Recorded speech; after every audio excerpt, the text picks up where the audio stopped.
Літній чоловік на відео впав, через що обидві ноги ослабли, і він тимчасово не міг сам про себе подбати.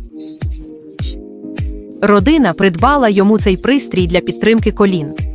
Завдяки пружинам ззаду він допомагає вставати і ходити, а посилені пластикові панелі забезпечують стабільну опору для ніг. Пристрій має ремені для легкого надягання та зняття і забезпечує повну підтримку ноги з обох боків, запобігаючи сповзанню. 3 вуглецеві сталеві пружини ззаду ефективно розвантажують колінний суглоб, надаючи значну допомогу при ходьбі та підйомі сходами. Завдяки цьому його кроки стають стабільнішими та впевненішими. Цей допоміжний пристрій призначений для людей з проблемами рухливості або слабкими ногами, чи то через вік, чи через набуті захворювання. Якщо вам або комусь із родини потрібна така підтримка, натисніть посилання нижче, щоб замовити.